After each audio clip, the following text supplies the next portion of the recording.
बेटी की शादी करने जा रहे हैं तो कम से कम 100 बार बल्कि 1000 बार सोचिएगा, 1000 बार परिवार को देखिएगा, उसका बैकग्राउंड चेक कीजिएगा। क्योंकि समृद्ध परिवारों में, पैसे वाले परिवारों में या फिर पढ़े लिखे परिवारों में शादी कर देना सिर्फ और सिर्फ आपकी बेटी की खुशियों की गारंटी नहीं है, उसकी जिंदगी की गारंटी नहीं है।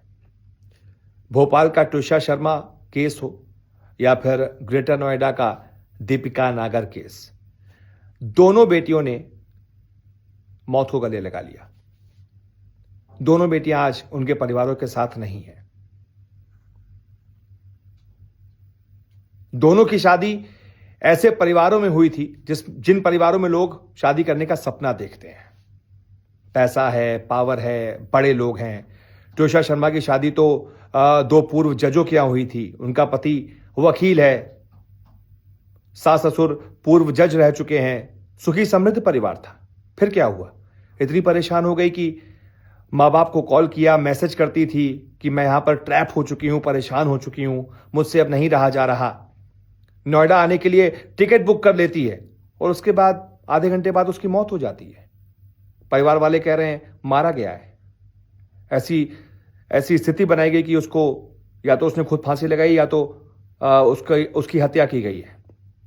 पढ़ी लिखी थी, पूर्व मिस पुणे रह चुकी थी, MBA किया हुआ था, लेकिन कितनी परेशान थी। 5 महीने हुए थे शादी को, सिर्फ 5 महीने। इससे समृद्ध परिवार मिलेगा क्या आपको? लेकिन उस परिवार में भी वो खुश नहीं थी। यही हाल दीपिका नागर के साथ हुआ। 24 साल की उम्र थी, सिर्फ 24 साल। 14 महीने हुए थे शादी को। शादी में 1 करोड़ रुपए खर्च किए गए थे। 1 करोड़ रुपए।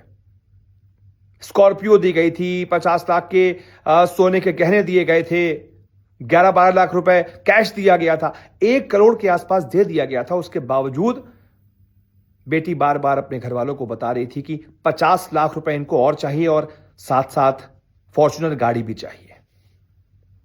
परिवार ने कहा हमारे पास नहीं है। बकायदा घर जाकर, ससुराल वालों के यहां जाकर बात हुई कि हम नहीं दे सकते, हमारे पास नहीं है। और जैसे ही पिता बात करके घर पहुंचते हैं, आधे घंटे में फोन आ जाता है कि बेटी छत से कूद गई है, मौत हो गई है, उसकी नहीं रही अब। तो इसलिए मैं कह रहा हूं, सोच समझ कर कम से कम 1000 बार सोचिएगा किसी भी बच्ची की कहीं पर भी शादी कराने से पहले। क्योंकि सिर्फ और सिर्फ सुखी समृद्ध परिवार में, दिखने अच्छे वाले परिवार में, पैसे वाले परिवार में शादी कर देना आपकी बच्ची की जिंदगी की, आपकी बच्ची की खुशियों की गारंटी नहीं है।